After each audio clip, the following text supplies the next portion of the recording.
Hello दोस्तों, कैसे हैं आप सब। स्वागत है आपका अपने YouTube channel Harsha the tutor dot पर। तो दोस्तों, आज हम इस वीडियो में पढ़ेंगे कक्षा 6वीं के पाठ 6 जिसका नाम है सफ़ेद गुड़। और इसके कवि है सर्वेश्वर दयाल सक्सेना जी। तो दोस्तों, अब हम चलते हैं इस पाठ के प्रश्न और अभ्यास की ओर। तो जल्दी से आप अपनी कॉपी पेन और पुस्तक निकालिए और मेरे साथ साथ नोट करते चलिए।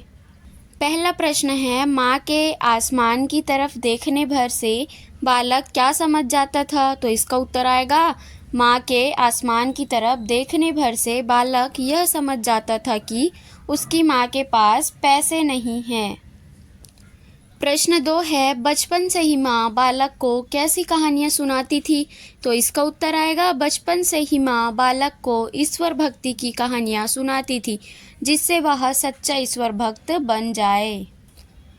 तीसरा प्रश्न कहता है, बालक के अंदर विचित्र सा उत्साह क्यों आ गया। तो इसका उत्तर आएगा, बालक के अंदर विचित्र सा उत्साह आ गया क्योंकि वह जानता था कि ईश्वर सबसे अधिक ताकतवर है, वह सब जगह है, वह सब कुछ कर सकता है, वह मुझे सफ़ेद गुड़ भी दिला सकता है। प्रश्न 4 कहता है, अठन्नी मिलने पर बालक ने क्या किया।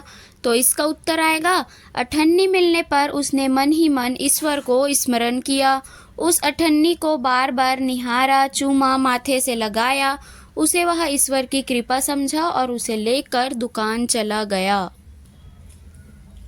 प्रश्न 5 कहता है, अठन्नी की जगह खपड़ा निकलने पर बालक पर क्या प्रभाव पड़ा। तो इसका उत्तर आएगा, अठन्नी की जगह खपड़ा निकलने पर बालक का चेहरा एकदम से काला पड़ गया, उसे कुछ भी समझ में नहीं आया, उसे लगा जैसे उसके प्राण ही नहीं है। इस तरह उनका ईश्वर के प्रति विश्वास उठ गया। प्रश्न 6 कहता है, दुकानदार से प्यार से कहने पर भी बालक ने गुड़ लेने से इनकार क्यों कर दिया। तो इसका उत्तर आएगा, दुकानदार से प्यार से कहने पर भी बालक ने गुड़ लेने से इनकार कर दिया क्योंकि पैसा उन्होंने ईश्वर से मांगा गुड़ के लिए, दुकानदार से नहीं, लेकिन ईश्वर का दिया पैसा खपड़ा निकल गया। प्रश्न 7 कहता है, बालक को क्यों विश्वास था कि ईश्वर उसे जरूर गुड़ देगा। तो इसका उत्तर आएगा, बालक बचपन से ही ईश्वर की पूजा करता आ रहा है, उसने कभी कोई बुरा काम नहीं किया है, कभी चोरी नहीं किया है, किसी को सताया नहीं था, जिसके कारण उसे विश्वास था कि ईश्वर उसे जरूर गुड़ देगा। तो दोस्तों, अब हम चलते हैं भाषा तत्व एवं व्याकरण की ओर।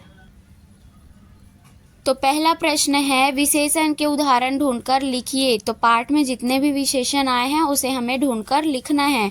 तो इसका उत्तर आएगा, सच्चा भक्त, सारे मंत्र, शरीफ लड़का, छोटा सा सेवक, चिकना पत्थर। प्रश्न 2 है, जो शब्द विशेषण की विशेषता बताते हैं उसे प्रविशेषण कहा जाता है, कुछ प्रविशेषण शब्द बनाइए।